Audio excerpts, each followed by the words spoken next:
मुंबई से। राधे राधे महाराज जी। महाराज जी, अपने किसी प्रिय को खो देने के बाद हृदय में उमड़ती हुई दुख और शोक और ग्लानि, शंका, तड़फन को कैसे शांत किया जा सकता है? ज्ञान के द्वारा। अज्ञान में मोह से ग्रसित होकर के सारा संसार दुखी हो रहा है। जब तक ज्ञान नहीं होगा तब तक रोना नहीं होगा। कौन हमारा है? सब में भगवान विराजमान है। वही जब अंतर ध्यान हो जाते हैं तो कहा जाता है मर गया, और जब वही चैतन्य रूप होते हैं तो कहा जाता है जिंदा है। अब हमारे गर्भ से प्रकट हुआ या हमारे घर में प्रकट हुआ तो हम मान लेते हैं हमारा है। वो चैतन्य घन परमात्मा अपने कर्मों का भोग भोगने आता है और फिर चला जाता है। उसका किसी से संबंध नहीं रखता। हम अपनी तरफ से संबंध मानकर रोने लगते हैं। पांच तत्वों में विलीन हो गए और आत्मा कर्मों को लेकर नए जन्म में चला गया। हम यहाँ बैठे रो रहे हैं उसके लिए, मोह के कारण। जब तक मोह नाश नहीं होगा तब तक ये रोना धोना बंद नहीं होगा। इसका नाम मृत्यु लोक है। यहाँ सब मरेंगे, चाहे जो कोई हो, चाहे दुरात्मा हो, चाहे महात्मा अच्छा हो, चाहे बुरा, सबको यहाँ शरीर छोड़कर जाना पड़ेगा। फिर रोना क्यों? किस लिए रोना? जिसकी जितनी आयु है उतना रहेगा, इसके बाद चला जाएगा। जो पहले से तैयार न थे पछता पछता कर चले गए। हम तुम सबको जाना है, जाने की तैयारी कर लो, नाम जप करो, भगवान के आश्रित रहो, भगवान के लीला चरित्रों को सुनो, तो ये मोह नष्ट हो जाएगा। मोह नष्ट होते ही आनंद की अनुभूति होगी, रोना धोना थोड़ी होगा। अभी अज्ञान की दशा है, इसलिए रोना आ रहा है कि मेरा पुत्र चला गया, मेरा भाई चला गया, मेरा मित्र चला गया, मेरा पति, मेरी पत्नी। ऐसे यहाँ जाना है सबको, अपने समय के अनुसार जाना है। कोई मरता नहीं है। आत्म तत्व कर्मों को लेकर नया जन्म लेता है, पंचभूत पंचभूतों में मिल जाते हैं, कोई मरता नहीं है। ये केवल हमारा मोह है कि मेरा था, वो किसी का नहीं था। वो न जाने कितने जन्म किस किस को माँ बाप बनाया, इस जन्म में तुम्हें बनाया, अगले जन्म में फिर और किसी का। तो ये सब मायाकृत है, इसलिए रोइए मत, नाम जप कीजिए और उस जीवात्मा को भी शांति मिले। नाम जप करके उसको दीजिए और स्वयं भजन कीजिए, आनंदित रहिए। मोह मत कीजिए, नहीं तो मोह तो बहुत ही दुखदायक है। मनोज साहू जी भोपाल से। श्री हरिवंश महाराज जी, गुरुदेव भगवान आपके द्वारा ही एक बार श्रवण किया था कि भक्ति मार्ग पर चलने से ब्रह्म ज्ञान या ब्रह्म मार्ग का जो संकेत या अनुभूति होती है स्वतः ही हो जाती है। महाराज जी, भक्ति मार्ग पर चलते हुए हम कैसे अनुभूति करते हैं उसकी ब्रह्म? जब आप भजन करेंगे तो वो स्थिति आने लगती है। भजन से स्थिति आती है, भजन से ही कुछ अच्छा नहीं लगता। संसार के भोग कोई भोगने की इच्छा नहीं होती। तब धीरे धीरे अंदर ज्ञान स्फुरित होने लगता है। जितना भजन बढ़ाते चले जाओगे तो जैसे एक एक कवल में क्षुधा, निवृत्ति, तुष्टि और पुष्टि होती है, ऐसे एक एक नाम जप से संसार से वैराग्य, अपने स्वरूप का ज्ञान और भगवान से प्रेम, ये तीनों हो जाते हैं। पर जैसे कई दिनों का भूखा हो तो एक कवल भोजन पाने पर रोक दिया जाए तो उसको असंतुष्टता होगी, समझ में नहीं आएगा कि हमारी भूख मिट रही। जब वो आधा पेट होगा तब समझ में आएगा कि हमारी भूख मिट रही। ऐसे अनंत जन्मों से हम वासनाओं से घिरे रहे हैं। अब हम नाम जप शुरू करेंगे तो आधा पेट कम से कम नाम जप हो, 24 घंटे में 12 घंटा, तब समझ में आएगा कि हाँ अब आपका भजन हो रहा है, आपको संसार से वैराग्य हो रहा है, आपको भगवान से प्रेम हो रहा है। इसलिए भजन को बढ़ाओ और कम से कम 12 घंटा लाओ, 24 घंटे में 12 घंटे भजन।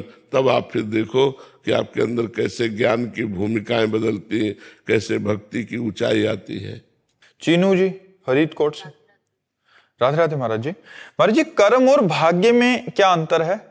उसी को एक ही बात कहते हैं।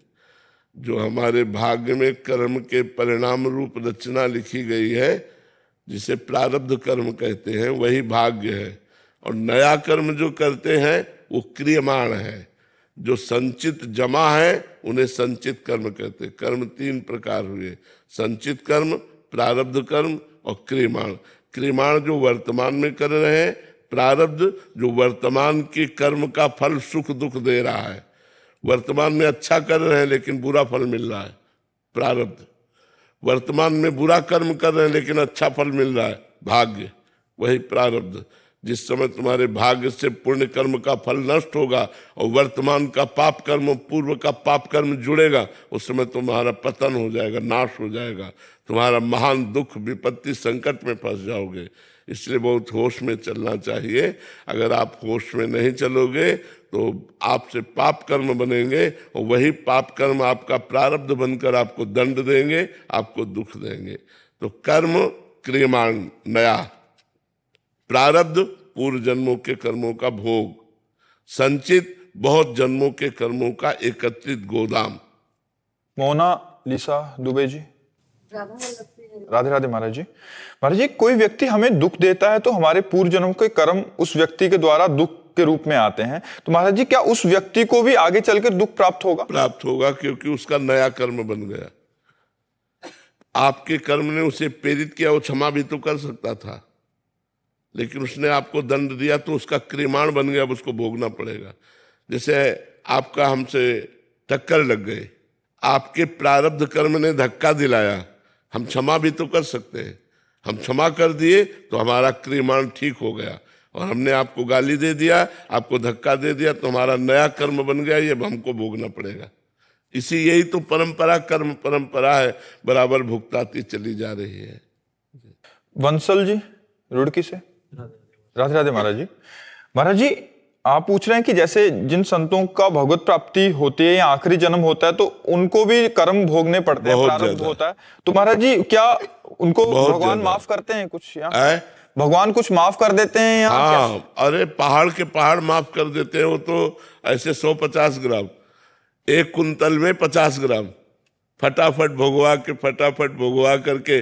देखो ना, बड़े संतों की बड़ी पीड़ाएं होती, ये फोड़ा, ये कैंसर, ये चीज, ये दुनिया का दुख उन्हीं के ऊपर आ जाता है, क्योंकि उनका आखिरी जन्म होता है। तो जो पहाड़ का पहाड़ जमा होते हैं उनमें थोड़ा थोड़ा भुगता करके निपटा देते हैं। और संतों को इतना ज्ञान होता है कि मैं शरीर नहीं हूँ, इसलिए शरीर में आने पर दुखों को वो व्याकुल नहीं होते, वो अशांत नहीं होते, विचलित नहीं होते, सह जाते हैं और भगवान का भजन करते हैं। विदिशा शर्मा जी। राधे राधे महाराज जी। महाराज जी, अगर कोई किसी की मदद करे पहले खुद से और फिर वही इंसान बार बार हमें ये बोले कि मैंने तेरे लिए ये किया, तू ऐसा बोल रहा है अभी, तो महाराज जी ऐसी कंडीशन में? पहली बात तो जिसने किया और बोला तो उसका सारा पुण्य खत्म हो गया। दूसरी बात तो वो अब तुम्हें टॉर्चर कर रहा है, उसका नया कर्म बन रहा है, उसको दुख भोगना पड़ेगा। तुम केवल शांत रहो, कोई उत्तर मत दो। वो बार बार ऐसा कह रहा है तो उसकी हानि ही हानि हो गई। पहले कहने से उसका पुण्य नष्ट हो गया और बार बार कहने से उसका पाप बढ़ रहा है, क्योंकि आपको दुख दे रहा है, और दुख देने के परिणाम में उसका पतन हो जाएगा, उसका नाश हो जाएगा, वो उसके लिए हानि का कारण बन जाएगा। इसलिए आप चुप रहो। आप जिस समय वो आपको बोले उस समय राधा राधा राधा, कोई बुरा मत मानो। जैसे देने पर उसके बुरा नहीं माने थे, ऐसे गाली देने पर भी बुरा मत मानो। उसका कर्म बिगड़ रहा है, आपका ठीक हो रहा है। दिशांत जोशी जी उदयपुर से। राधे राधे महाराज जी। महाराज जी, अहंकार छोड़ना चाहिए, लेकिन मैं छोड़ते ही कर्म कौन करेगा? प्रकृति। 3 गुणों के द्वारा, किसका प्रश्न है? 3 गुणों के द्वारा कर्म होते। गुणाणु गुण वर्तनते मनुष्या पार्थ सर्वसा। आत्मा थोड़ी कर्म करती है, कर्म 3 गुणों के द्वारा होते, सतोगुण, रजोगुण, तमोगुण। जैसे यंत्र में चढ़ी हुई कठपुतली नाच रही है तो वो थोड़ी नाच रही, यंत्र नचा रहा है। तो माया रूढ़ानी, जो यंत्रारूढ़ानी मम माया, भगवान कहते हैं मेरी माया रूपी यंत्र के ऊपर आरूढ़ होकर सारा जगत नाच रहा है, माया नचा रही है 3 गुणों से। कर्म मैं से थोड़ी होता है, कर्म तो माया से होता है। मैं स्वीकार करने के कारण उसे कर्ता और भोक्ता का दंड मिलता है। जो मैं अहंकार विमूढ़ आत्मा करता हमिति मन्यते, मैंने ये कर्म किया तो उसे दंड भोगना पड़ेगा, नहीं तो उसको कोई दंड नहीं। पूरे विश्व का भंडारा हो जाए तो कोई पुण्य नहीं, और पूरे विश्व का विनाश हो जाए उसके द्वारा तो कोई पाप नहीं, जो अहंकार रहित है। लेकिन अहंकार होने के कारण ही छोटे छोटे कर्मों का भी हिसाब उसे भोगना पड़ता है। यही अहंकार मिटाने के लिए तो साधना की जाती है। जो अंतःकरण का अहंकार है उसे मिटाना है। आत्मा में ब्रह्म स्वरूप है, वो निर्विकार है, वो चिदानंदमय है, उसके द्वारा कोई क्रिया नहीं होती, वो अक्रिय है, उसमें कोई संकल्प नहीं होता, वो गुणातीत है। वही मैं हूँ, पर मैं भूल से अपने को शरीर मानकर और अंतःकरण के अहम धर्म से युक्त होकर कर्ता और भोक्ता भाव हो जाने के कारण हमारा जन्म मरण हो रहा है, हमें दंड भोगने पड़ रहे हैं। निर्विकार होने पर भी हम विकार को प्राप्त हो रहे हैं, अजन्मा होने पर भी हमारा जन्म मरण हो रहा है, और दुख रहित होने पर भी हमें दुख भोगना पड़ रहा है। यही कारण है। अगर मैं के द्वारा करता मैं ही है, तो आपके अभी अभी शरीर में जो दिल धड़कता है तुम्हारे द्वारा धड़कता है क्या? तुम धड़काते हो क्या? माया के द्वारा धड़क रहा है कि नहीं? पलके तुम झपकाते हो क्या? स्वयं हो रहा है कि नहीं हो? ऐसे सब कर्म स्वयं हो रहे हैं। जिस गुण का आवेश हुआ उसके द्वारा हो रहा है।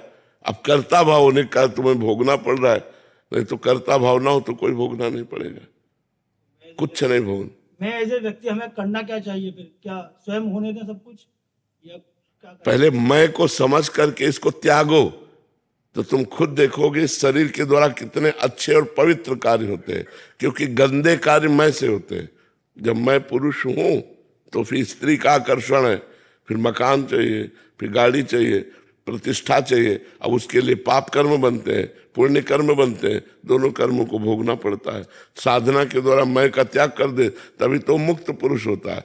उससे जो भी कार्य होते हैं सब मंगल में होते हैं, क्योंकि पाप कर्म मैं के द्वारा होते हैं, और मैं हट गया तो पाप कर्म उससे होने नहीं है, तो मंगल में जगत मंगल के कार्य होते हैं। वही संत हो जाता है, चाहे वो पैंट शर्ट में हो, चाहे वो लाल पीले में हो। संत के लक्षण आ जाए तो संत हो जाता है, वो संत हो जाता है जी। आरती जी दिल्ली से। श्री हरिवंश महाराज जी। महाराज जी, अभिमान जनित हीनता क्या है? पूज्य भाई जी के अनुसार अभिमान जनित हीनता का जो बोध है वो हीनता नहीं बल्कि अभिमान का शोभ है। साधक स्वयं में इसे कैसे पहचाने?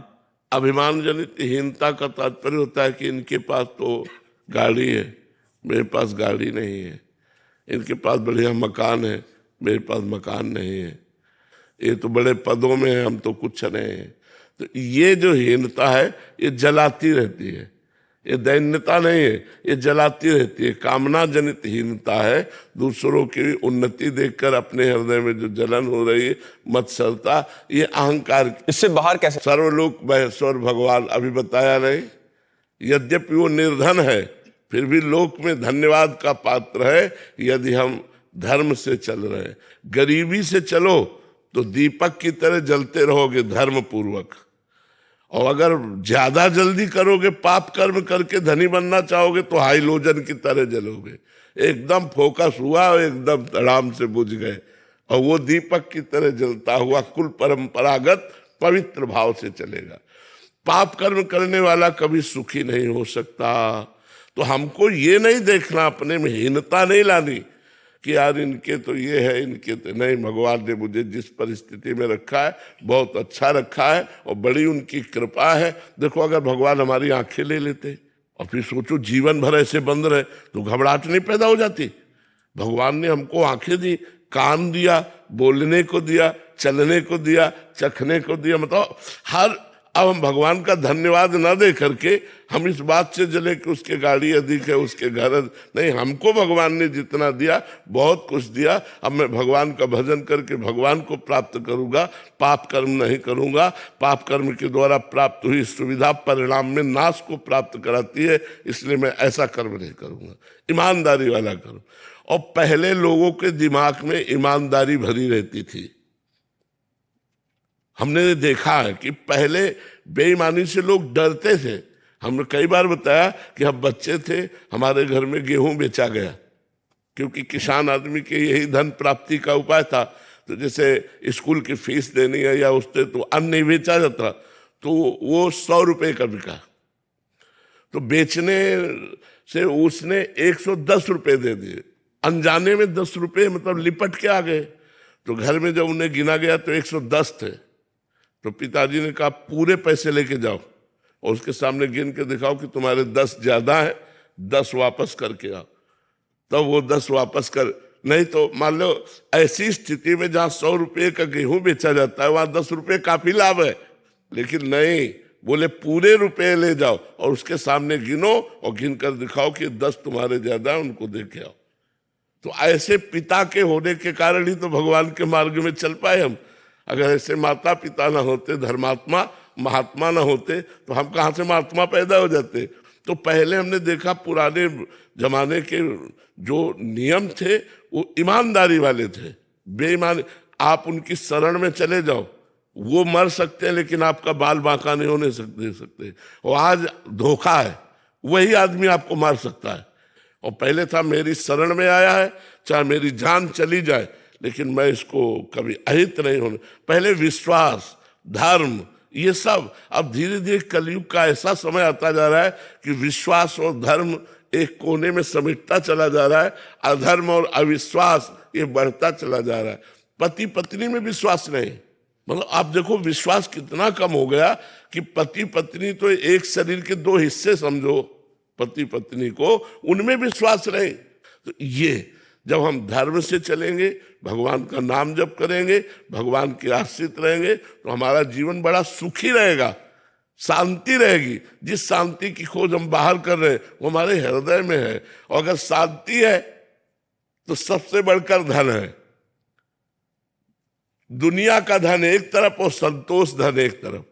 अगर हमें संतोष और शांति प्राप्त हो गई तो सबसे बड़े हम धनी हैं। इसलिए हमें हीनता का भाव नहीं रखना चाहिए। अभिमान जनित हीनता यही होती है कि काश मैं भी ऐसा बन जाता, और जल रहा है अंदर, ऐसा नहीं होना चाहिए। अमन जी जयपुर से। राधे राधे महाराज जी। महाराज जी, क्या नाम सुनने और नाम जप करने का फल अलग अलग होता है? मैं जप नहीं कर पाता लेकिन श्रवण कर लेता हूं। नहीं, काम नहीं बनेगा। बराबर श्रवण थोड़ी करते हो, 24 घंटे बराबर श्रवण थोड़ी करते हो। तो नाम जप क्या है कि जैसे सांप अंदर बिल के बैठा हुआ है और ऊपर से लाठी चलाओ तो सांप के ऊपर कोई फर्क पड़ेगा क्या? ऐसे ही हमारा जो मन है वो अंदर है, हृदय में है, और कान से हम सुन रहे हो, मन संसार का चिंतन कर रहा है। आराम से कर रहा है कि नहीं? आप देखना, जब आप कान से सुन रहे हो तो देखना वो संसार का चिंतन कर रहा है, उस पर कोई फर्क नहीं पड़ रहा। अब उससे जपो आओ, राधा राधा राधा, मन से जपो आओ। अंदर तुम स्वयं जपो तो वो लगेगा, फिर नाम जप में लगेगा। तो कभी श्रवण कर लिया और कभी नाम जप भी किया। केवल श्रवण बराबर थोड़ी करते हो, थोड़ी देर किया इसके बाद खत्म। तो श्रवण में मन चंचल बना रहेगा, लेकिन जब मनन करेंगे तो स्वयं को मन को लगना पड़ेगा। इसलिए नाम जप करो स्वयं। कभी श्रवण कर लिया और कभी सुमिरन कर रहे हैं। श्रवण कथन सुमिरन सेवन चितलावहीं। श्रवण कथन, श्रवण भी किया, कभी गा भी रहे हैं, कभी सुन भी रहे हैं और कभी जप भी रहे हैं। अंदर ही अंदर उसको सुमिरन कर रहे हैं, तब काम बनेगा। प्रधान कार्य श्रवण और कथन का तो सुमिरन ही है। सब साधनों का फल यही है कि अंदर ही अंदर हमारे भगवान का नाम चलने लगे, तब हमारा परम मंगल हो जाएगा, सारे पाप नष्ट हो जाएंगे। वैसे श्रवण मंगलम, भगवान की कथा, भगवान का नाम, भगवान की चर्चा श्रवण मंगलम, सुनने मात्र से मंगल कर देती है। लेकिन मन को लगाने के लिए हमें अंदर जप भी करना पड़ेगा, सुमिरन भी करना पड़ेगा। शिवम शर्मा जी गोवर्धन से। राधे राधे महाराज जी, आपके चरणों में कोटि कोटि प्रणाम। महाराज जी, आप हम ब्रिजवासियों की महिमा बताते हैं महाराज जी, लेकिन महाराज जी हम लोगों से संत वैष्णवों की निंदा बहुत होती है। प्रभु जी श्री कृष्ण कहते हैं कि जो मेरे भक्तों के प्रति अपराध करता है मैं उसे कभी क्षमा नहीं करता। महाराज जी, हम क्या सुधार करें? हाँ, नहीं करना चाहिए। देखो, आप तो ब्रजवासी हो। जब भगवान के जय विजय पार्षद ने संत सनक सनंदन सनातन सनत कुमार को रोक दिया तो उनको गुस्सा आ गया कि हमें तुमने क्यों रोक दिया। तो उन्होंने श्राप दिया, जाओ 3 जन्म के लिए तुम असुर भाव को प्राप्त हो, दैत्य भाव को प्राप्त हो, क्योंकि तुमने यहाँ असुर भाव प्रकट किया। तो भगवान के दिव्य धाम के दिव्य पार्षदों को 3 बार रावण, कुंभकर्ण और हिरण्यकश्यप और हिरणाक्ष शिशुपाल और दंत्रवक्त, ये 3 अवतार लेने पड़े जय विजय को। तो भगवान भी अवतार लेकर उनका उद्धार करते रहे यद्यपि, लेकिन ये प्रसंग बताता है कि यदि भगवान के तुम निजी पार्षद भी हो और अपराध संतों का कर दोगे तो तुम्हारी दुर्गति हो जाएगी। इसलिए संतों की निंदा नहीं करनी चाहिए, चाहे वो ब्रजवासी हो, चाहे ब्रजवासियों को संतजन मानते हैं तो संतों को ब्रजवासी भी बहुत प्यार करते हैं, लेकिन किसी भी संत की निंदा मत करो। हो सकता है वो अभी 10 दिन से संत बना हो तो तुमको उसके आचरण गलत दिखाई दे सकते हैं, लेकिन वो 10 दिन का संत है, वो धीरे धीरे धीरे साधना करके अब वो पवित्र बनेगा। तो हमको किसी के दोष नहीं देखने हैं, हमें किसी की निंदा नहीं करनी है, हमको अपना उद्धार करना है। इसलिए पर दोष दर्शन, पर निंदा श्रवण ये त्याग कर देना चाहिए। प्रतिभा दुबे जी। महाराज जी, अगर हम किसी कारणवश 4 धाम यात्रा ना कर पाए तो ऐसा क्या करें कि उतना ही पुण्य मिल जाए? भगवान का नाम जप, भगवान के नाम जप से सारे धामों का, सारे तीर्थों का, सारे व्रतों का, सारे शास्त्रों के स्वाध्याय का सब फल प्राप्त हो जाएगा। भगवान का नाम जप, ब्रह्म राम ते नाम बड़ वरदायक वरदान, भगवान से भी बढ़कर के भगवान का नाम है जो वर देने वालों को भी वरदान देने की सामर्थ्य रखता है। ब्रह्म राम ते नाम बड़ वरदायक वरदान। इसलिए भगवान का नाम जप करो तो आप परम पवित्र हो जाएंगे। अपवित्र पवित्रो वा सर्वावस्थांगतो पिवा यह स्मृत पुंडरीकाक्षम सवायाभ्यंतरा शुचि। वो बाह्य और अभ्यंतर दोनों से परम पवित्र हो जाता है जो भगवान का नाम जप करता है। सारे तीर्थ भगवान के द्वारा ही बनाए हुए हैं और जो भगवान को भी अधीन कर ले वो भगवान का नाम है। इसलिए भगवान का नाम जप करो, चारों धामों की यात्रा का फल आपको प्राप्त हो जाएगा। तनिष्का भरद्वाज जी। राधे राधे महाराज जी। महाराज जी, ऐसा क्यों होता है कि कभी हमें भगवान से एक जुड़ाव सा महसूस होता है, पर कभी कभी जब उनकी जरूरत हो तो हमें लगता है कि भगवान हमसे दूर हैं? वो जुड़ाव नहीं होता है, 3 गुणों का प्रभाव है। जब सतोगुण आएगा तो भगवान अच्छे लगने लगेंगे, भक्ति अच्छी लगने लगेगी, साधु संग अच्छा लगने लगेगा। जब रजोगुण आएगा तब भोग अच्छे लगने लगेंगे, भगवान के सामने पर्दा सा ढक जाएगा। और जब तमोगुण आएगा तो निद्रा, आलस्य, हिंसा, क्रोध, प्रमाद ये सब बातें आ जाएंगी। तो ये 3 गुणों का चक्र सबके हृदय में चलता रहता है। जो भजन के द्वारा इन 3 गुणों को जीत करके त्रिगुणातीत हो जाता है उसके ऊपर फिर प्रभाव, वो फिर एक रस भगवान की भक्ति में डूबा रहता है। जब तक हम 3 गुणों के अंतर्गत हैं तब तक हमारे भाव बदलते रहेंगे। जो गुण आएगा वो अपना प्रभाव हमको दिखाएगा। इसलिए हमको हर गुण के प्रभाव में नाम जप करना है, तो हम गुणों से पराजित ना होकर फिर त्रिगुणातीत हो जाएंगे। तो चाहे जो गुण आवे, चाहे रजोगुण आवे, चाहे तमोगुण आवे, चाहे सतोगुण आवे, मन लगे चाहे ना लगे, सुख मिले चाहे ना मिले, भाव बने चाहे ना बने, हमें राधा राधा राधा राधा रटना है, जिससे ये 3 गुणों से हम ऊपर उठ जाएंगे। अभी जुड़ाव नहीं है, वो तो सतोगुण का लक्षण है। अंशुल जी। राधे राधे महाराज जी। महाराज जी, आप कह रहे हैं कि आपको आपके शरीर में ना महाराज जी अभी एकदम किडनी फेल हो गया। किसके?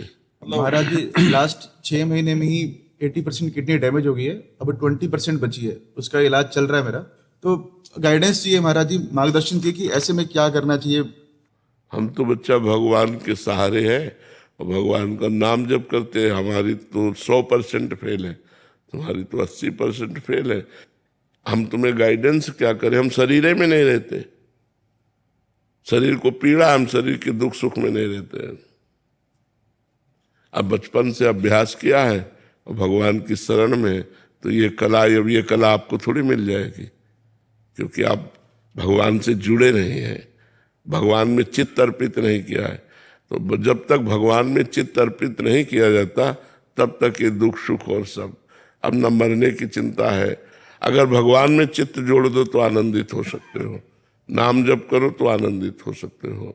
हाँ, आप निराश मत होइएगा, आप निराश मत होइएगा, अच्छे डॉक्टर से मिलिएगा। हो सकता है आयुर्वेदिक डॉक्टर ऐसा मिल जाए, होम्योपैथिक डॉक्टर ऐसा मिल जाए, या वो जो थेरापी करते हैं ऐसा कोई मिल जाए। आप एक बार प्रयासरत रहिए, भगवान से प्रार्थना कीजिए और नाम जप कीजिए, और निराश बिल्कुल मत होइएगा। इसमें सबसे ज़्यादा होता है कि जब हमारे शरीर में कोई रोग होता है और हमें इस बात का पता चलता है तो हम टूट जाते हैं, हम निराश हो जाते हैं, हम उदास हो जाते हैं। ये नहीं होना चाहिए। इसका बहुत बड़ा रोग पर प्रभाव पड़ता है। देखो, अगर हम प्रसन्न न रहें तो हम गिर जाएं। हम हर समय प्रसन्न रहते हैं, भगवान के बल से हर समय प्रसन्न रहते हैं, इसलिए हम स्वस्थ जैसे रहते हैं। इतनी कठिन परिस्थिति में भी हम आपसे वार्ता कर रहे हैं, हम सत्संग कर रहे हैं, इसलिए निराश तो होइएगा नहीं, प्रसन्न रहिएगा और 2-3 किलोमीटर आराम से चलिएगा और डॉक्टरों से सलाह करके उचित आहार लीजिएगा और आपकी किडनी फिर आ सकती है। आप प्रयासरत रहिए, निराश मत होइएगा। ठीक है। हर्षित जी, राधे राधे महाराज जी। महाराज जी, श्री जी से प्रेम कैसे हो? प्रेम के लिए तड़फन। प्रेम मूल यह नाम है, प्रेमी रसिक जपत यह नाम, प्रेम मगर निजुबन विश्राम, श्री हरिवंश जहाँ रहा। अगर हम प्रेम का मूल नाम है और इस नाम को खूब जप करें तो इसी से प्रेम प्रकट हो जाएगा। पहले नाम अनर्थ की निवृत्ति करता है, पाप का नाश करता है, फिर धीरे धीरे भाव आता है, फिर धीरे धीरे अनुराग प्रकट हो जाता है। पर ये लंबा सफर चलेगा। जब हमारा रात दिन भजन होगा तब हमें भगवत प्रेम होगा। 24 घंटे उठते बैठते चलते फिरते खाते पीते काम करते एकांत में बैठते हर समय नाम जप करो, इसी से प्रेम प्राप्त हो जाएगा। भजन न सेनी प्रेम की, भजन न होई संग बिनु, भजन बिना नहीं प्रेम, छिन्हू भजन न छाड़िए धरिए या दृढ़ नेम। बिना भजन के प्रेम नहीं होता और बिना महापुरुषों के संग के भजन नहीं होता। जब संतों का संग होता है तब हमें नाम में प्रीति होती है, और जब नाम में प्रीति होती है तो भगवान में प्रेम हो जाता है। राधिका जी सोनीपत से। राधे राधे गुरुजी। गुरुजी, आपने सत्संग में प्रेम भक्ति के विषय में बताया। प्रेम भक्ति में कामना नहीं रहती, कामना के त्याग करने पर ही प्रेम भक्ति का प्रादुर्भाव महाराज जी कैसे होता है? कृपया मार्गदर्शन करें। देखो, जब तक हमें अपने शरीर और शरीर संबंधियों से मोह होता है तभी तक कामना होती है। यदि हमारा शरीर भगवान को अर्पित हो जाए और सारे संबंध भगवान को अर्पित हो जाए, सारे संबंध, नाथ सकल संपदा तुम्हारी, मैं सेवक समेत सुत नारी, परिवार का संबंध भगवान के चरणों में, शरीर का संबंध भगवान के चरणों में, तो हमको भगवान की तरफ से ये ज्ञान प्राप्त होता है कि हमारे भगवान सर्वज्ञ हैं। सर्वज्ञ अर्थात सब कुछ जानते हैं, सर्वशक्तिमान, वो सब कुछ कर सकते हैं, सर्वत्र वो सब जगह विराजमान है। तो जो सब कुछ जानते हैं, सब कुछ कर सकते हैं, सब जगह विराजमान है, वो मेरे प्रभु हैं, तो मुझे फिर क्या मांगना? क्योंकि कोई अल्पज्ञ तो है नहीं कि उनसे को बताना पड़ेगा कि हमें क्या आवश्यकता है। तो जो वो विधान कर रहे हैं वो मेरे लिए परम मंगलमय है। जोई जोई प्यारो करे सोई मोहि भावे, भावे मोहि जोई सोई सोई करे प्यारे। जब उपासक अपने आप को पूर्ण भगवान को समर्पित कर देता है तो उसकी कामना नष्ट हो जाती है। इस समर्पण में जादू है, इस समर्पण में एक चमत्कार है कि उसके अंदर कोई कामना नहीं रह जाती, और जहां कामना का नाश हुआ तहां भगवान की प्रेम लक्षणा भक्ति प्रकट हो जाती है। सकल कामना हीन जे राम भगति रस लीन, भगवान की भक्ति के प्रेम रस में वो उपासक लीन हो जाता है, जिसकी कामनाएं शांत हो जाती। सबसे बड़ी कामना शरीर भोग की रहती है। त्रिभुवन में इसका बहुत बड़ा प्रभाव है काम का। अगर ये काम वासना थोड़ी भी चिंगारी बची रही तो 2500-50 वर्ष साधना करने पर जहां इसको अवसर मिला भोग का, तहां ये ज्वाला बन जाती है। इसलिए उपासक को ऐसा नहीं समझना है कि मैं निष्काम हो रहा हूं, मेरे अंदर कोई कामना नहीं। भगवत प्राप्त महापुरुषों के हृदय में भी काम अपना प्रभाव दिखा देता है। जैसे देवर्षि नारद भगवान के 24 अवतारों में एक अवतार भी है और भगवान की प्रेम लक्षणा भक्ति के आचार्य भी है, लेकिन उनको जब यह अभिमान आया कि मैं काम विजयी हूं तो उनको फिर ब्याह की सूझी और बड़ा चरित्र है, कई बार सुना चुके हैं। जब उपासक अपने देहाभिमान को और देह संबंधियों को और देह संबंधी भोगों को भगवान के चरणों में समर्पित कर देता है, तभी उसका समर्पण माना जाता है। और समर्पण का एक चमत्कार होता है कि उसके हृदय में कोई कामना नहीं रह जाती, और जिसके हृदय में कोई कामना नहीं होती वहां भगवान का प्रादुर्भाव हो जाता है।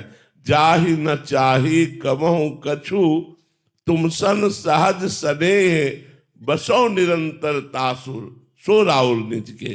भगवान उसके हृदय में निरंतर प्रकट होकर विराजमान हो जाते हैं, जिसकी चाह मिट गई, कामना नष्ट हो गई। तो कामना अज्ञान के कारण होती है।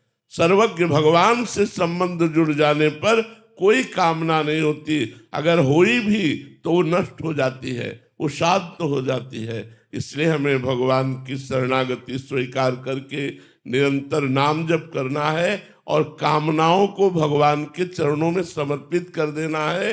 वो पूर्ण करे या वो उसका नाश कर दे, दोनों प्रकार से हम राजी हैं। ध्रुव जी होशंगाबाद से। राधे राधे महाराज जी। महाराज जी, श्री जी और गुरु कृपा से हमें ये पता चल जाए कि ये सिद्ध संत हैं, तो उस सिद्ध संत से लाभ कैसे लें? उनकी वाणी का पालन करने से। संत सेवा साक्षात भगवान की सेवा है। उनको भोजन, औषधि, वस्त्र आदि से सेवा करना, उनके वास की व्यवस्था करना, उनके शरीर संबंधी आवश्यकताओं की पूर्ति करना और उनकी आज्ञा का पालन करना, इससे हमें संत कृपा का अनुभव होता है। और संत कृपा का अनुभव सीधे भगवान से जोड़ता है। बड़े भाग पाइब सत्संगा, बिनहि प्रयास होय भव भंगा। बिना प्रयास के संसार के समस्त दुखों का नाश करके भगवदानंद की प्राप्ति कराने में समर्थ है संत सेवा। पर कठिन है। संतों का बिलग बिलग स्वभाव होता है, बिलग बिलग उनकी साधनाएं होती हैं। यदि हम बहुत सहनशील हो, बहुत शांत हो और सब संतों में भगवान की भावना करें तो ही संत सेवा बन सकती है। नहीं, बहुत कठिन है संत सेवा। और संत सेवा बन गई तो भगवान उसके अधीन हो गए, जिससे संत सेवा बन गई। एक हरिपाल जी नाम के बड़े भगत हुए हैं, भक्तमाल में चरित्र है। उन्होंने अपने गुरुजी से पूछा कि मैं गृहस्थ हूं, मुझे कैसे भगवत प्राप्ति होगी? तो उनका रोज संत सेवा कीजिए, रोज किसी संत को जेवाइए, सुंदर सुंदर भोजन बनाइए और संत को पवाइए। कभी संत दरवाजे से भूखा ना जाए तो एक दिन भगवान साक्षात तुम्हें प्राप्त हो जाएंगे। अपने गुरुजी की बात मान करके हरिपाल जी रोज भगवत सेवा करने लगे। वो जमींदार थे, खूब जमीन धन ऐश्वर्य था।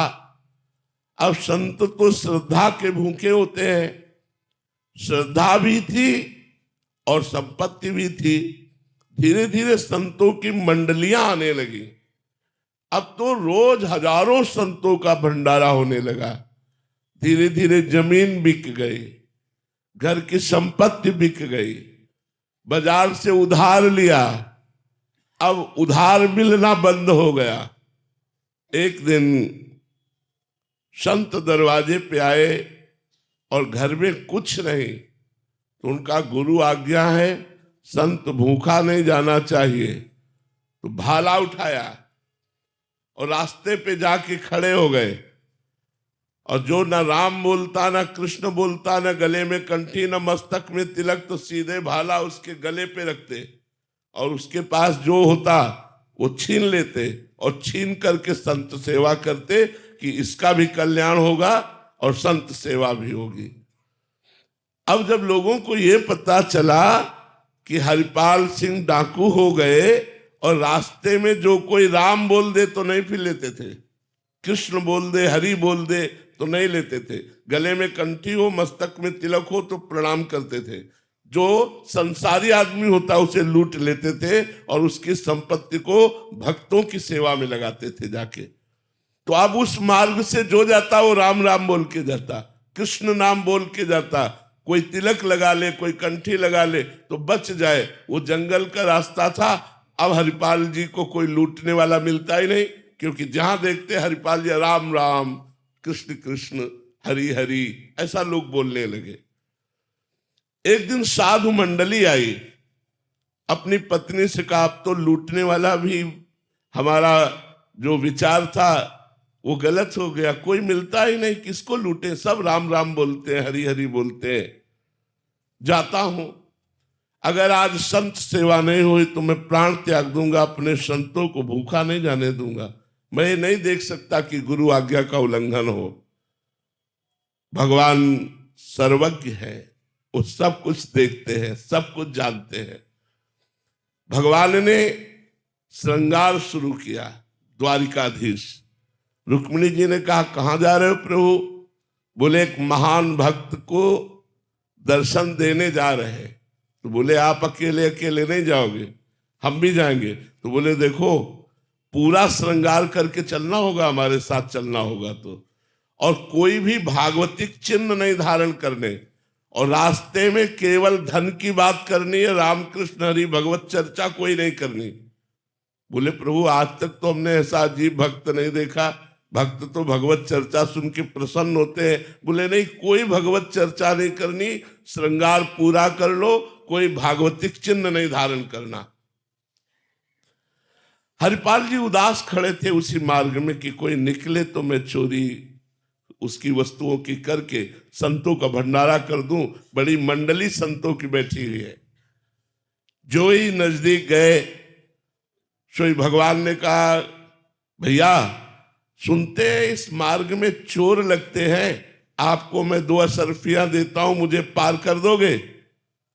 हरिपाल जी से ही। तो हरिपाल जी ने कहा ये तो बहुत बड़ा धनी आदमी। बोले हम बिल्कुल पार कर देंगे, अशर्फियां अपने पास रखो। उन्होंने सोचा 2 अशर्फी से क्या होगा, पूरा लूटेंगे इसे। तो द्वारिकाधीश और रुक्मिणी जी स्वयं लूटने के लिए लिखित है श्री भक्तमाल जी में, चरित्र है हरिपाल जी का। श्री रुक्मिणी जी और द्वारिकाधीश जब बीच जंगल में पहुंचे तो भाला निकाला और भगवान की तरफ भाला किया, का सब मुकुट आभूषण करधनी बाजूबंद सब उतार के रख दो। भगवान उतारने लगे तो रुक्मिणी जी ने कहा सुदर्शन चक्र की याद करो, ये भाला क्या करेगा, आप इसके सुदर्शन चक्र से मार दो। भगवान ने कहा हम मारने नहीं आए, हम जिस भक्त के दर्शन कराने लाए थे वो यही है, इशारे से बताया और कहा सब आभूषण उतार दो। तो रुक्मिणी जी ने सब आभूषण उतार दिए, लेकिन सुहाग के चिन्ह को रोक लिया। तो हरिपाल ने कहा इससे 10 संतों की भूख मिटेगी, सीधे उतारो नहीं भाला से। रुक्मिणी जी और भगवान उनकी इस भक्ति को देखकर अपनी गुरु आज्ञा के पालन के लिए वो निम्न कार्य में भी, चोरी में भी उतर गए। तो भगवान द्वारिकाधीश और रुक्मिणी जी प्रकट हो गई, उनको दर्शन दिए और कहा मेरे आभूषण ले जाओ। अब ये कुल परंपरागत तुम्हारे यहाँ लक्ष्मी बनी रहेगी, क्योंकि साक्षात महालक्ष्मी का अवतार रुक्मिणी जी हैं, इनके आभूषणों से आभूषण प्रकट होते रहेंगे और कभी भी तुम्हारे घर से लक्ष्मी नहीं जाएगी। साक्षात द्वारिकाधीश रुक्मिणी जी को देखकर साष्टांग दंडोत हुए, हरिपाल जी को भगवत साक्षात्कार हुआ। यदि हम संत सेवा में उतरे तो बिक जाए चाहे, लेकिन संत हमारे दरवाजे से भूखे ले जाए तो भगवान की प्राप्ति हो जाती, निश्चित प्राप्ति हो जाती। एक महाराष्ट्र में सागालसा सेठ ने, उनके गुरुजी ने भी उनको आज्ञा दी संत सेवा की। वो रोज जाते 10-20 किलोमीटर में कहीं भी एक संत मिलते, उनको लिवा के आते, भोजन पवाते। 12 वर्ष व्यतीत हो गए। 12 वर्ष में हर कार्य सिद्ध हो जाता है। 12 वर्ष तक यदि जप करो तो जप सिद्ध हो जाएगा। 12 वर्ष तक अगर आप संयम से रहो तो आपका संयम सिद्ध हो जाएगा। तो 12 वर्ष संत सेवा पूर्ण होने वाली थी और ऐसी वर्षा शुरू हुई। उस दिन कोई संत नहीं मिला तो भूखे रह गए। उनकी पत्नी और उनका पुत्र चिलैया और उनका नाम सागाल साह था, तीनों भूखे रह गए। दूसरा दिन हुआ वही वर्षा, तीसरा दिन हुआ, चौथा दिन हुआ। पत्नी ने कहा हमारा नियम था बिना संत को पवाए हम पाएंगे नहीं, तो हमारे चाहे प्राण चले जाएं पर हम संत को पवा के ही पाएंगे। लेकिन मेरा बेटा अभी छोटी अवस्था का है, 13-14 वर्ष का है, 4 दिन भूखे हो गए, ये मैं बर्दाश्त नहीं कर सकती, इसलिए आप जाओ और किसी संत को लाओ। अब ऐसी वर्षा में कहां संत मिलने वाले, तो स्वयं भगवान संत वेश धारण करके चौराहे पे बैठे मिले। अरे सागर सा के तो मानो प्राण आ गए हो, दौड़ के गए, पर देखा उनके शरीर से कुष्ठ चू रहा है, मवाद चू रहा है, पर तिलक लगाए हुए संत वेश में साष्टांग दंडवत किया। कहा भगवान हमारा व्रत था, बिना संतों को भोजन पवाए हम पा नहीं सकते। 4 दिन हो गए, हमारे परिवार में किसी ने जल भी नहीं पिया। आप चलें और प्रसाद पाए और हमारे परिवार के प्राणों की रक्षा हो जाए, हमारे नियम की पूर्ति हो जाए। उनका हाँ चल सकते हैं, लेकिन मैं चलने लायक नहीं हूं, मुझे कोई अपने कांधे पे ले चले। तो उनका आओ प्रभु मेरे कांधे पे बैठो। उनका नहीं, एक आदमी तो मक्खी उड़ाने के लिए चाहिए ना, अपनी पत्नी को लिवा के लाओ और वो हमें कांधे पे बैठा ले। गए, घर में पत्नी से कहा, पत्नी आई, जे ही वो बीभत्स रूप देखा, यहाँ घाव मवाद चू रहा है, और उसके मन में आया नहीं संत के प्रति दोष दर्शन नहीं करना, मुझे संत सेवा करनी, इसलिए बैठा ला। अब वो इतनी दुर्गंध भगवान ने बढ़ा दी कि दोनों पति पत्नी छोड़कर भाग जाए, लेकिन उन्होंने गोविंद गोविंद गोविंद एक एक कदम भगवान नाम जप करते हुए घर पहुंचे। उनको स्नान कराया, चंदन लगाया, तो उन्होंने फिर खीर पुआ ये अच्छे अच्छे पदार्थ सामने रखे। भगवान जो संत वेश में कुष्ठी रूप में थे, उन्होंने कहा खीर पकवान नहीं पाते। तो उनका प्रभु हम तो वैष्णव हैं, हमारे यहाँ तो प्याज लहसुन भी नहीं बनता, आप संत वेश में आए, आप भूखे वापस लौट जाएंगे, आप रुकिए, मैं कसाई वाले से मांस लेकर के आता हूं। उन्होंने कहा नहीं कसाई वाले का मांस नहीं चाहिए, ये हम बहुत बड़े संत से प्रवचन में उनके सुना था, हमें कसाई वाले का मांस नहीं चाहिए। यदि आप पवाना चाहते हो तो अपने पुत्र का मांस पवा दो। तो पत्नी की तरफ देखा और कहा ये क्या संत है, लेकिन संत पे दोष दर्शन करके या उनको भूखा वापस करके। तो उनका प्रभु यदि आपकी आज्ञा हो तो मैं अपने पुत्र की हत्या करूं और आपके लिए मांस बनाऊं। बोले मुझे इससे मतलब नहीं, मुझे पाना है, लेकिन यही घर में पाना है, बाहर से कुछ लाना नहीं।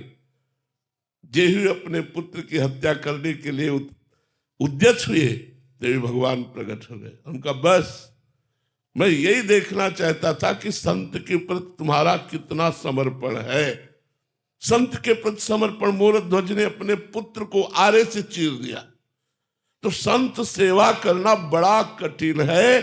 अगर संत सेवा हो गई तो भगवान बिक गए, भगवान उसके अधीन हो जाते हैं।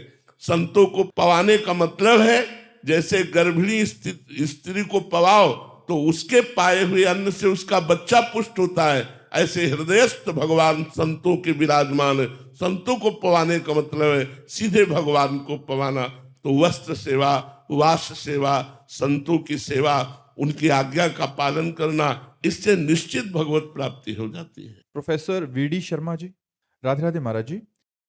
महाराज जी, नाम जप के साथ किन भावों द्वारा शरणागति भाव को पुष्ट किया जा सकता है? सबसे पहला भाव हमारा दास्य भाव होना चाहिए। हमारे यहाँ भक्ति में 5 भाव और 6वां महाभाव शांत भाव, दास्य भाव, सख्य भाव, वात्सल्य भाव, गोपी भाव और महाभाव सहचरी भाव, इन 6 भावों का वर्णन किया गया है। तो हम भगवान के अंश, गीता में भगवान ने कहा ममैवांशो जीवलोके जीवभूता सनातना मना खष्टानि इंद्रियाणि प्रकृतिस्थानि कर्षति। ममैवांशो, अय जीव तू मेरा अंश है। तो उस भाव से, अंशी भाव से सबसे पहले हम भगवान को अपना अंशी माने, अपना स्वामी माने और हम भगवान के सेवक हैं, ऐसा भाव माने। श्री हनुमान जी महाराज राम जी के चरणों को लिए हुए बैठे थे। परम ज्ञानी वशिष्ठ जी ने सभा को जलाने के लिए कि हनुमान जी ज्ञानी नाम अग्रगण्यम है, बुद्धिमताम वरिष्ठम है, बुद्धिमानों में सबसे श्रेष्ठ है। पूछा हनुमान तुम कौन हो? तो हनुमान जी ने वशिष्ठ जी की तरफ देखा कि इतना बड़ा ज्ञानी महात्मा प्रश्न कर रहा है, जरूर गूढ़ उत्तर देना चाहिए। तो उनका प्रभु शरीर भाव से ये स्वामी है और मैं दास हूं। प्रभु अंश भाव से मैं अंश हूं, ये हमारे अंशी हैं। और प्रभु दास भाव से ये स्वामी, मैं सेवक। और स्वरूप भाव से जो सियाराम वो विराजमान, वो सियाराम यहां विराजमान है। जो सियाराम वहां विराजमान है, वो सियाराम यहां विराजमान है। दास्य भाव स्वामी सेवक शरीर को लेकर, अंश अंशी भाव स्वरूप को लेकर, और अगर वास्तविक तत्व की बात करें तो जो सियाराम वहां विराजमान, वो सियाराम यहां विराजमान। तो हमें चाहिए देहाभिमान नष्ट करने के लिए भगवान को स्वामी मानकर और अपने को सेवक मानकर उनका नाम जप करते हुए उनकी सेवा करनी चाहिए। आपको समझ में आया जी? कोई इसमें प्रश्न आपका? जी मोहित जी, प्रश्नकर्ता कह रहे हैं कि महाराज जी, धर्म पत्नी को खुश रखने के लिए कोई मंत्र है अगर वो नाराज हो जाए? देखो, इसके हम विशेषज्ञ नहीं हैं, लेकिन शास्त्र के अनुसार हम बता सकते हैं कि यदि हम अपनी धर्म पत्नी की कामना पूर्ति करें और उसके मन के प्रतिकूल कभी आचरण न करें तो वो हमारे अधीन हो जाएगी। उसके मन के प्रतिकूल आचरण न करें और सदैव उसकी कामना की पूर्ति में तत्पर रहे और अन्य स्त्री से संबंध न बनावे। अगर कामना की पूर्ति भी करेंगे और उसको ये पता चले कि आप किसी अन्य स्त्री से संबंध बनाए हैं, तो शायद है वो आपको पसंद नहीं करेगी। कोई भी पत्नी ये पसंद नहीं करेगी कि उसका पति किसी पर स्त्री से प्रेम करे। तो आपको चाहिए कि संपूर्ण वृत्ति लगाकर अपनी पत्नी में भगवान का दर्शन करते हुए उसमें प्रेम कीजिए और कामना की उसकी पूर्ति कीजिए। प्रतिकूल अगर वो व्यवहार करती है तो आप मुस्कुराकर शांत हो जाइए। इसी से आप अपनी पत्नी को अधीन कर सकते हैं और दूसरा कोई उपाय नहीं है, कोई ऐसा मंत्र नहीं है कि हम आपको बताएं। महाराज जी, आपको हर एक विषय का ज्ञान कैसे है महाराज जी? आप ना गृहस्थी में गए, पिता का क्या कर्तव्य है, पति का, पुत्र का, पत्नी का? चूंकि भगवान हमारे सब रूपों में विराजमान है, जब भगवान का ज्ञान हो जाता है तो सब ज्ञान हो जाता है। आप किसी भी विषय में प्रश्न कीजिएगा, भगवान तुरंत आपको उत्तर देंगे बिना सोचे विचारे, क्योंकि भगवान ज्ञान स्वरूप है ना, वही भगवान हमारे हृदय में बैठे हैं। तो जहां आप प्रश्न करते हैं तो प्रश्न बाद में पूरा होता है, उत्तर हमारे दिमाग में पहले आ जाता है। नहीं तो हमको ये कोई बताते थोड़ी कि आज क्या प्रश्न करना है। जो प्रश्न करो आप तुरंत उत्तर लीजिए, उसका सटीक उत्तर लीजिए। ऐसा नहीं कि मनमानी उत्तर। अगर आप राजी नहीं है तो आप खड़े होकर बोल सकते हैं कि मैं आपके उत्तर से राजी नहीं हूं, आपको प्रमाण सहित हम उस उत्तर को प्रमाणित करेंगे कि ये शास्त्र सम्मत और भागवतिक उत्तर है, ये कोई मनमानी मनगढ़ंत बातें नहीं है। श्री राधा वल्लभ लाल। श्रद्धा मिश्रा जी। श्री राधा वल्लभ श्री हरिवंश। श्री हरिवंश महाराज जी। महाराज जी, सन्मुख होए जीव मोहि जबहि, जन्म कोटि अगनाश तबहि। महाराज जी, सुंदर कांड की चौपाई आपके श्रीमुख से सुनकर ये विनती लेकर आई हूं कि आप मेरा उद्धार करें। गुरुदेव, इस अधम से प्रतिकूलता आते ही प्रभु के प्रति अविश्वास एवं शाब्दिक अपराध बन ये जाता तो नहीं होना चाहिए, ये नहीं होना चाहिए, नहीं, ऐसा नहीं होना चाहिए। अपने प्यारे के द्वारा दी हुई प्रतिकूलता प्यारे में प्रेम बढ़ाती है, ना कि प्यारे पर अश्रद्धा कर लेती है। ऐसा नहीं होता। नहीं, एक ऑफिसर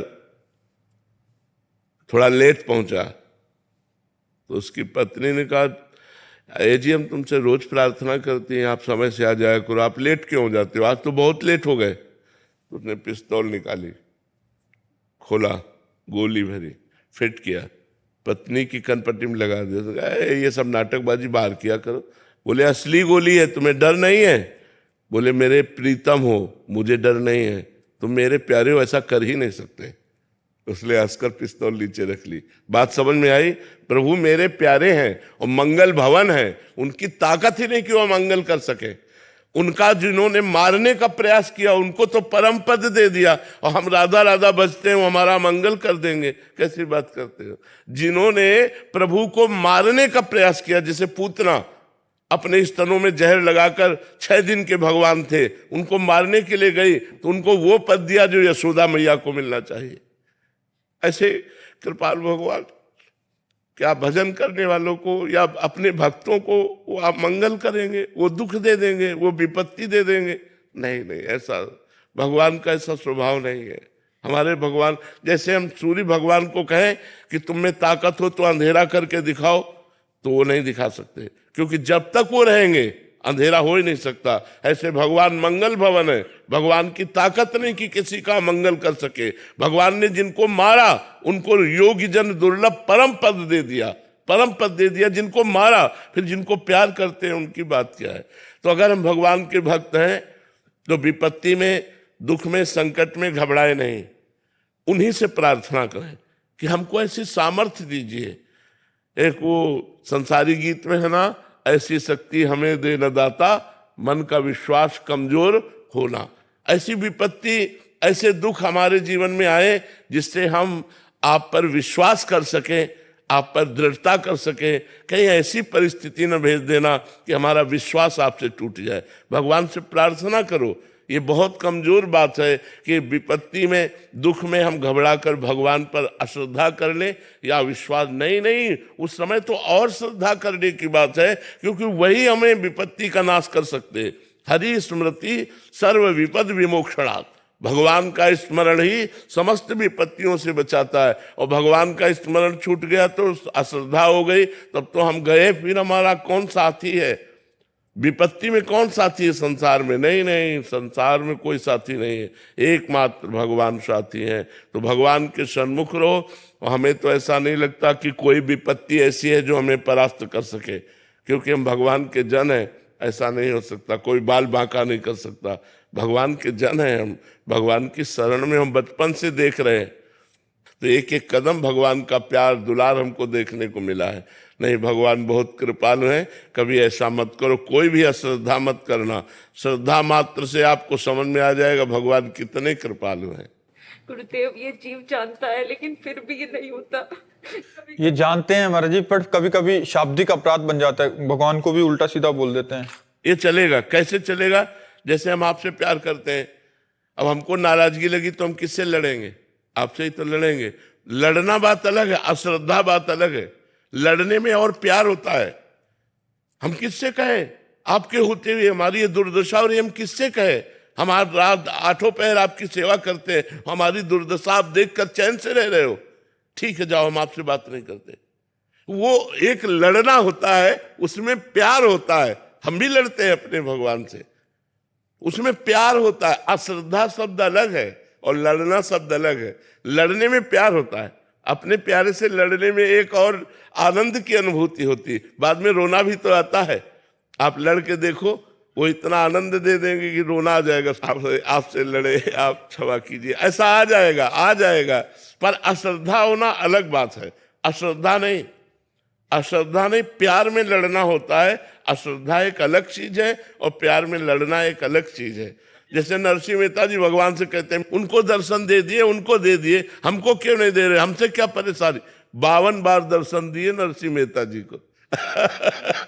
तो वो अपनापन, जब अपनापन होता है तब बात होती है। महाराज जी, आपके जीवन की कोई ऐसी घटना कि आपको गुस्सा आया? हाँ, क्यों नहीं आया, कई बार आया। उसके बाद फिर आपको प्रेम भी आया? अरे उसी प्रेम में गुस्सा आता है। महाराज जी, उसके बाद फिर और क्या, रोना आता है। फिर बाद में रोना आता है कि क्षमा करो, आवेश में मैं बोल गया आपसे।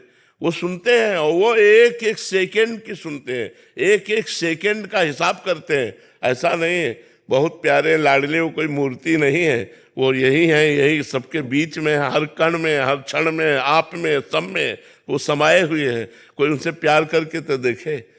इतना बड़ा प्यार करने वाला कोई आशिक ही नहीं, जितने बड़े भगवान हैं। कोई प्यार करके तो देखे। इतने सुंदर, इतने महान, सर्वश्रेष्ठ, सर्वलोक महेश्वर, और वो हमारे प्यारे, छाती चौड़ी हो जाती है यार, मस्त हो जाता है जीवन, नाचने को करता है कि भगवान ने मेरी बात बना दी कि हमारा यार बन गए भगवान, हमारा प्यार बन गए भगवान। संसार से हटा करके अपने से प्यार करवा लिया, हमारे जीवन को धन्य कर दिया भगवान ने। अरुण जी करनाल से, राधे राधे। महाराज जी, आपके चरणों में कोटि कोटि प्रणाम। महाराज जी, जिस शांति के लिए हम सारी उम्र भागते रहते हैं वो हमारे अंदर ही है, तो इतनी बाद में क्यों पहुंचते हैं वहां तक? बाहर से आप भटक गए ना, अब इंद्रिय और मन बहिर्मुख हो गया। बहिर्मुख का मतलब संसार में। अब संसार में भटकने के कारण शांति तो अंदर है और भटक बाहर रहे।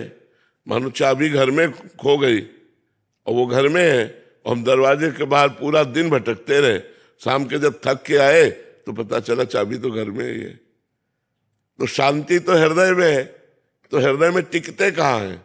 सारा हृदय बाहर फैलाए हुए है, संसार के सारे रागों में फैलाए हुए है। तो यहाँ शांति थोड़ी, दुखालयम अशांततम। जैसे मिठाई की दुकान में जाओ और वहां बोलो कि जरा गीता जी देना, तो आपको कहेगा ग्रंथालय में जाओ, ये तो मिष्ठान भंडार है।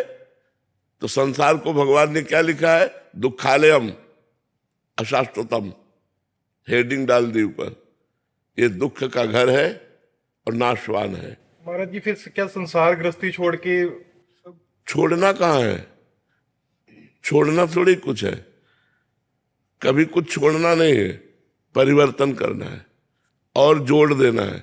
जैसे आपने एक कर्म किया, 2 घंटे कर्म किए और इसके बाद कृष्णार्पणमस्तु, ये जोड़ दिया, वो कर्म भगवान को समर्पित कर दिया। तो भगवत समर्पित कर्म आपको मोक्ष की तरफ ले जाएगा, बंधन की तरफ नहीं ले जाएगा। और कहीं बीच बीच में कृष्ण कृष्ण राधा राधा भी जप लिया और वो कर्म भगवान को समर्पित कर दिया। वो कर्म भगवान को समर्पित होने के कारण आपका परम मंगल कर देगा। वो निष्काम कर्म हो गया, वो भगवत समर्पित कर्म हो गया, वो आपका मंगल कर देगा। वही कर्म है। हल जोत रहे हो, चाहे व्यापार कर रहे हो, चाहे कोई ड्यूटी दे रहे हो, यत करो भगवान ने कहा। उसमें ये नहीं कहा कि ये करो, यही समर्पित करो, कहा यत करो से, जो तुम कर रहे हो पाप कर्म छोड़कर। पाप कर्म समर्पित नहीं किए जाते। जैसे हम भोग लगाते हैं तो अभक्ष पदार्थों का त्याग कर देते हैं, मांस मछली अंडा लहसुन प्याज, इनका हम त्याग करके भोग लगाते ठाकुर को। तो ऐसे हम पाप कर्म का त्याग करके अच्छे कर्म, हर जगह अच्छे कर्म है। जैसे आप कोई सर्विस कर रहे हैं और उसमें से बेईमानी कर रहे हैं तो पाप कर्म कर रहे हैं। आप सर्विस कर रहे हैं, ईमानदारी से कर रहे हैं, वो धर्म कर्म है। बात है चाहे 1 रुपया की बेईमानी हो, लेकिन पाप कर्म बन गया। और ईमानदारी से कर रहे हो, ठीक है गरीब हो, लेकिन आप धन्यवाद के पात्र हो, भगवान आपको धन्य करेंगे। सकल भुवन मध्य निर्धना पितेप धन्या, निर्धना तेपि धन्या। यद्यपि वो निर्धन है, तेपि धन्या, जिसके हृदय में भगवान की भक्ति विराजमान है। जो धर्म से चलता है, निर्धना तेपि धन्य सकल भुवन मध्य, पूरे ब्रह्मांड में वो धन्यवाद का पात्र हो जाता है जो धर्म से चलता है, भगवान की भक्ति करता है। तो हमको ये देखना है कि छोड़ना कुछ नहीं। कहाँ भाग के जाओगे? हमें बताओ, माया रहित स्थान बताओ। चलो जहां आप कहो वहां आपको माया दिखाए, माया ही माया है। भाग के कहाँ जाओगे? कहीं भाग के नहीं जाना। जहां हो वही साधना करो और माया रहित हो जाओ। जहां हो वही साधना करो। जिस परिस्थिति में हो उस परिस्थिति में साधना करो। अच्छा, साधना कलयुग की, इसमें विशेष जोर पसीना चुआने में नहीं दिया गया। सुलझ के, समझ के हम कर्म करें, समझ के, और नाम जप करते रहे और भगवान को समर्पित करते रहे। देख लो जीवन आपका क्या हो जाएगा। आप स्वीकार करो, केवल इस बात को स्वीकार करो। मान लो आपको 8 घंटा हो गया काम करते हुए और भगवान को भूले रहे। 8 घंटा के बाद, हे करुणामय प्रभु, ये 8 घंटा संसार की सेवा ऐसी थी कि मैं आपको भूल गया। ये 8 घंटा कर्म, जो 8 घंटा समय है, वो मैं आपको समर्पित करता हूं। आप करके देखो, सब लोग आप करके देखो, आपको कितना आनंद आएगा। छोड़ना नहीं, माया छुड़वाएगी। हम कह रहे हैं 20 घंटा भूल गए, आप समर्पण ही नहीं किया, तो 20 घंटा को टोटल समर्पण करो। हे नाथ, मैं 20 घंटा से संसार के राग में ऐसा भूल गया, ये टोटल 20 घंटा मैं आपको समर्पित करता हूं। कृष्णार्पणमस्तु। आप इसका फल देख लीजिएगा, इसका फल देख लीजिएगा, परम लाभ प्राप्त होगा इसका। आप देख लीजिए, इसे भागवत धर्म कहते हैं। जो कृष्ण समर्पण है ये भागवत धर्म है। कर्म का समर्पण भागवत धर्म है। बिल्कुल सरल है। आप जो कर रहे हो, बस पाप कर्म नहीं। पाप कर्म जब हो जाए तो उसका प्रायश्चित कर लेना चाहिए। एक तो होने ना पावे, अगर हो जाए तो उसका प्रायश्चित कर लेना चाहिए। गंगा यमुना स्नान करके, कुछ पाठ करके, कुछ दान पुण्य करके उनको नष्ट कर देना चाहिए, जिससे हमें अगले जन्म का हिसाब न बन जाए वो पाप कर्म। तो पाप कर्म नष्ट कर दिया और सारे कर्म भगवान को समर्पित कर दिए और नाम जप कर रहे, तो हमारा घर बैठे कल्याण हो गया। घर बैठे सबका कल्याण हो जाएगा। हमारी बात मान लो, राधा राधा जपो और अपने कर्मों